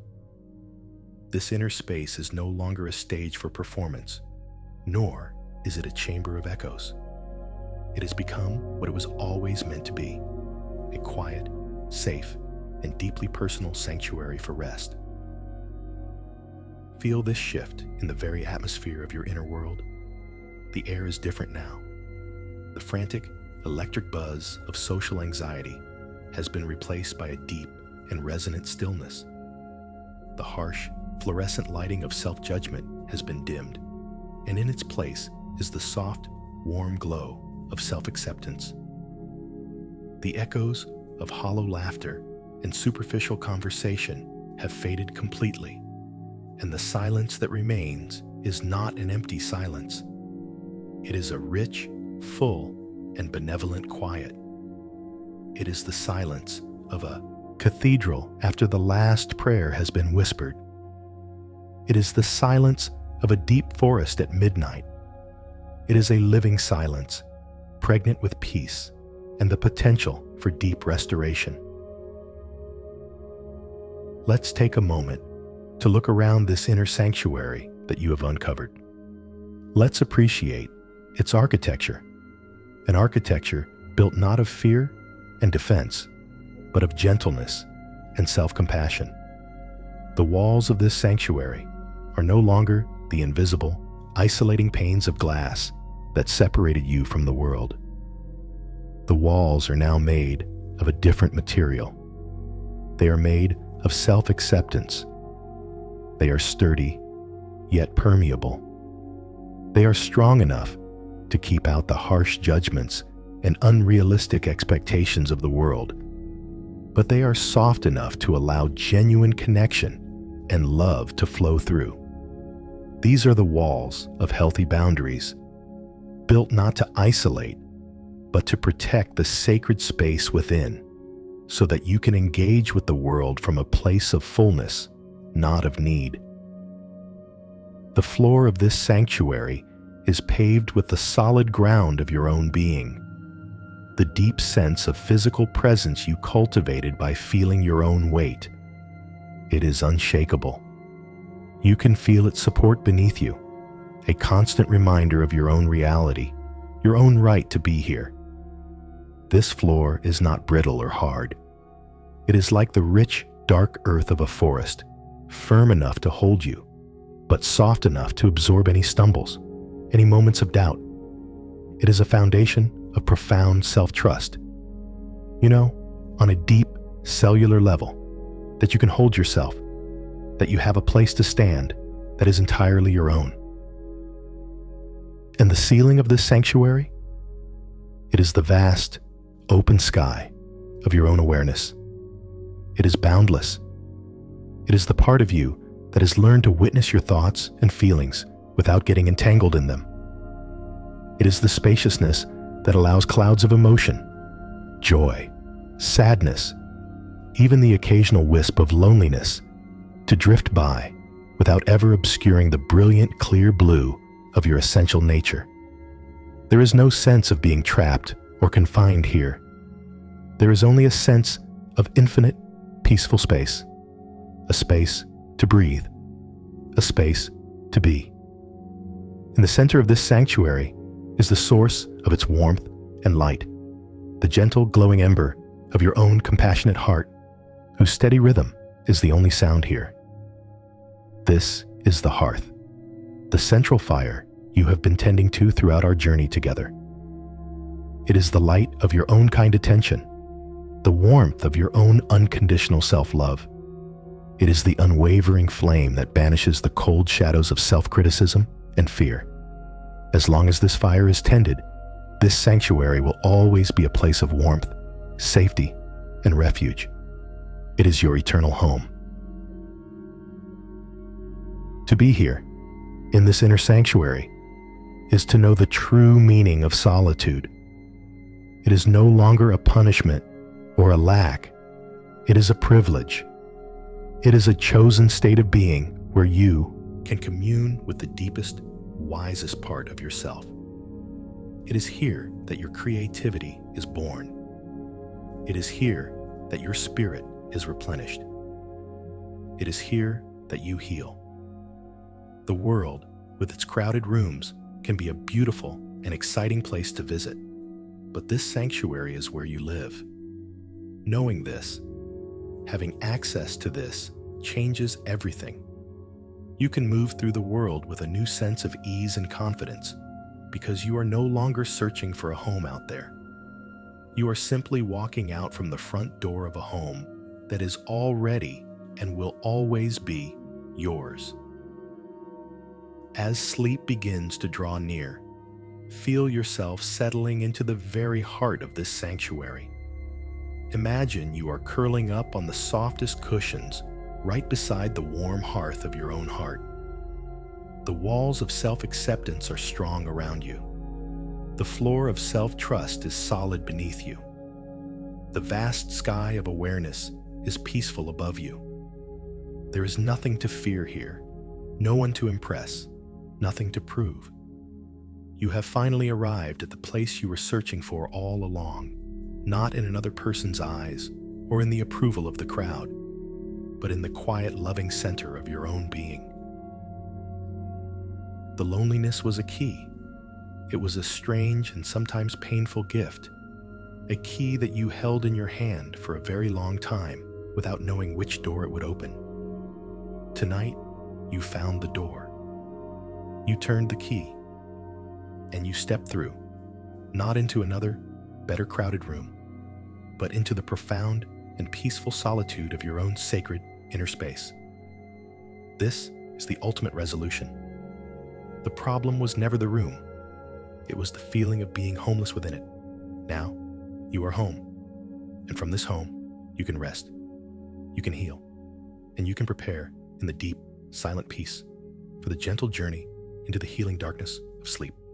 The sanctuary is complete. It is safe. It is yours. Here now, in the heart of your own quiet sanctuary, as the last vestiges of the day fall away and the gentle tide of sleep begins to rise, we approach a final, beautiful release. We have journeyed so far together tonight. We have laid down the heavy mask of performance. We have honored the unseen self. We have transformed loneliness into solitude and built a sanctuary of self-acceptance. We have come to a place of profound authenticity, a place where it is finally safe to be you. And now, as sleep beckons, a final, paradoxical invitation is offered, the invitation to let go of even that. As sleep approaches, there is no longer a need to be anyone at all, not even the authentic self. This is the gentle unbecoming. All day long, we are engaged in the activity of constructing and maintaining an identity. We are a parent, a child, a professional, a friend. We are our thoughts, our memories, our plans, our beliefs. We are even, in our quietest moments, the authentic self who is meditating, who is healing, who is on a journey. These are all roles, all identities. They are necessary for navigating the world of form, of relationships, of time. But sleep is a journey into a different realm. It is a journey into the formless, the timeless, the imageless. To enter this realm fully, we must be willing to leave all our identities at the door. Like coats and shoes, we will pick up again in the morning. This is not an act of annihilation, but an act of profound trust. It is the ultimate surrender. It is the recognition that who you are, in your deepest essence, is not a collection of labels or stories. Your truest nature is the vast, silent awareness in which all these identities appear and disappear. Sleep is a nightly return to this source. It is a dissolving of the character back into the actor, a dissolving of the wave back into the ocean. The purpose of all our work tonight, of building the sanctuary, of finding our center, was to create a place safe enough to finally let go completely, to have a shore so solid and welcoming that we can confidently allow ourselves to dissolve into the sea. Let's practice this gentle unbecoming with the breath and with sensation. The focus now is on the sensation of sinking, of melting, of releasing. As you lie here, feel the last remnants of your personal story begin to loosen their grip. The story of your day, with its small victories and its minor frustrations, let it dissolve. The story of your life, with its long arc of past and future, let it fade. All that is left is this body, breathing in this moment. And now, we will even let go of the body's defined form. With each exhale, imagine you are becoming a little less solid. Imagine your muscles, already so relaxed, now beginning to melt like warm wax. Feel the clear boundaries of your physical self beginning to soften, to blur. The line between your body and the bed, the air, the quiet of the room, becomes less distinct. You are not a solid object lying on a bed. You are a field of sensation, of warmth, of weight that is merging with the fields of sensation around you. Let go of the name you call yourself. Let go of the face you see in the mirror. These are just costumes. Let them fall away. What is left when the name is gone? What is left when the story is gone? Just this simple, breathing, peaceful presence. Let your attention be drawn to the feeling of sinking. Gravity, which we earlier experienced as a grounding force, now becomes a force of surrender. Feel yourself sinking down, down, down into a deep, soft, and bottomless well of peace. There is no fear of hitting the bottom, because there is no bottom. There is only an endless, gentle, downward release. You are sinking through layers of consciousness, sinking past the busy, thinking mind, sinking past the dreaming mind, sinking down into the deep, dark, silent waters of dreamless sleep, the place where the psyche is utterly at rest. Imagine you are a single snowflake, drifting gently down through the quiet night air. For a moment, you have a beautiful, intricate, and unique form. But as you drift down, you are approaching a vast, dark, and perfectly still lake. You know that when you touch the surface of the water, your unique form will dissolve. Your identity as snowflake will be gone, but you will not be destroyed. You will simply be returning to the water from which you came.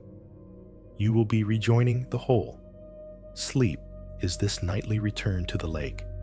The you that worries and plans and remembers will dissolve, but your essential being, the water of your consciousness, will remain, finding deep rest and renewal in its formless state. This is the final and most profound transformation of our journey. All the other transformations, from loneliness to solitude, from performance to existence, were preparations for this.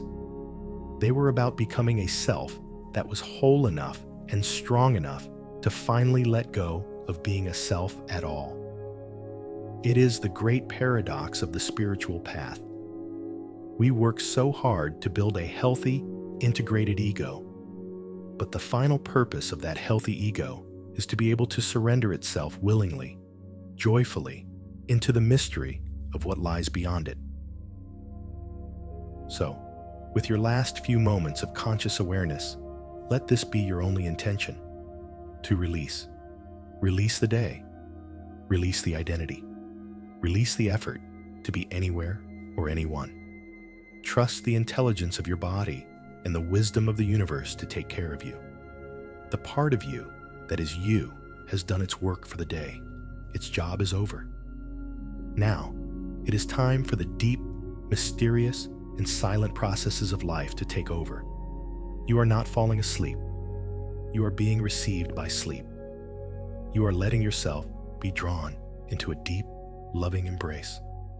There is nothing left for you to do but to allow it, to surrender, to melt, to dissolve, to unbecome, so that you can become new again in the morning.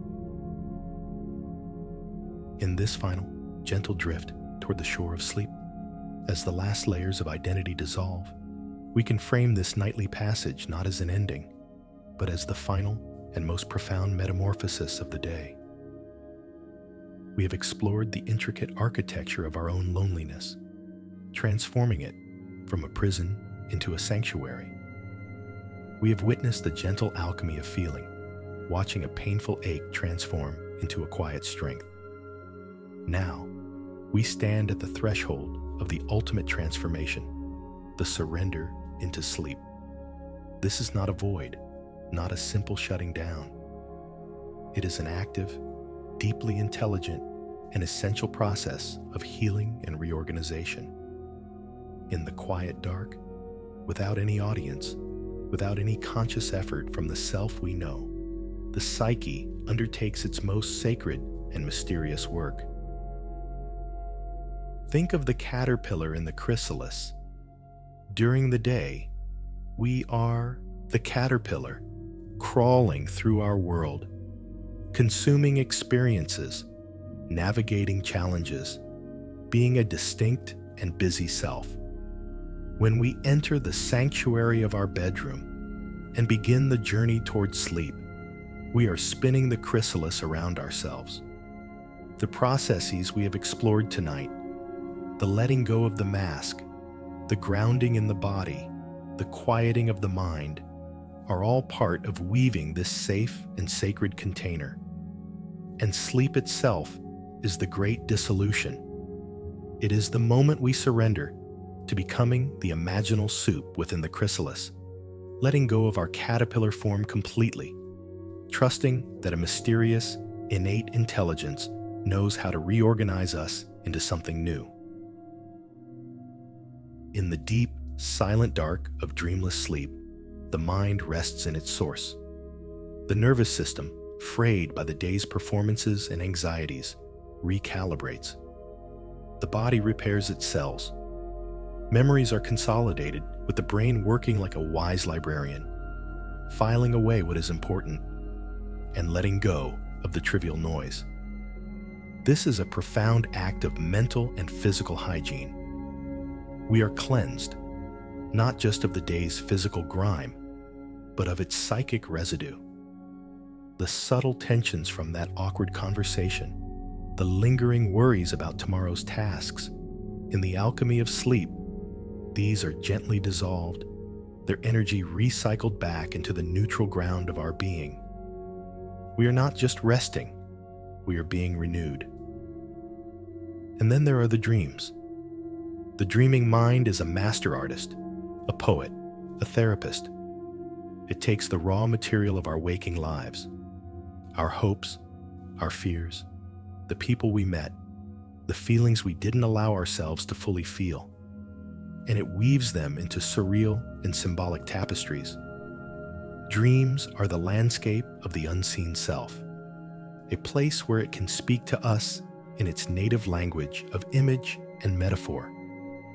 They can present us with creative solutions to problems our logical minds could not solve. They can bring buried emotions to the surface to be healed. They can connect us to archetypal energies and vast reservoirs of collective wisdom. To sleep is to enter a theater where the play is written, directed, and performed just for you, offering insights and healing that are perfectly tailored to your soul's journey. The journey from feeling lonely in a crowd to finding peace in solitude is a journey we practice in waking life. But it is in sleep that this new way of being is truly integrated. In the dark, there is no one to perform for. There is no crowd, no audience, not even ourselves as we know it. We are forced into a state of pure, unadorned existence.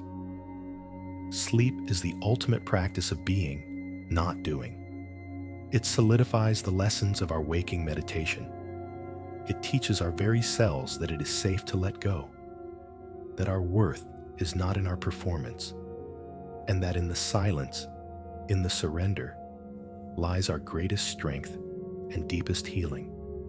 Every night, sleep rehearses the art of peaceful solitude so that we can bring that peace more effortlessly into our waking days. So, as we let go now, we can release any last remaining fear of this nightly dissolution. We can reframe it as a deeply benevolent and intelligent process. We are not losing ourselves. We are returning to ourselves. We are not falling into an empty void. We are entering a rich and generative mystery. The loneliness we felt was the ache of a part of us that longed for this deep, restorative merging. It was the caterpillar, tired of crawling, yearning for the chrysalis. We tried to find that sense of merging in the crowd, hoping to dissolve our lonely self into the warmth of the group. But that was only a shadow of the real thing. The true merging, the one that truly heals and transforms, is the one that happens in the solitude of our own being, in the sacred darkness of sleep. The performance is over. The striving has ceased. The search for a home outside yourself has ended. You have found the sanctuary within. You have tended to its fire. And now you can entrust yourself completely to the quiet, healing darkness. Let the deep rest begin.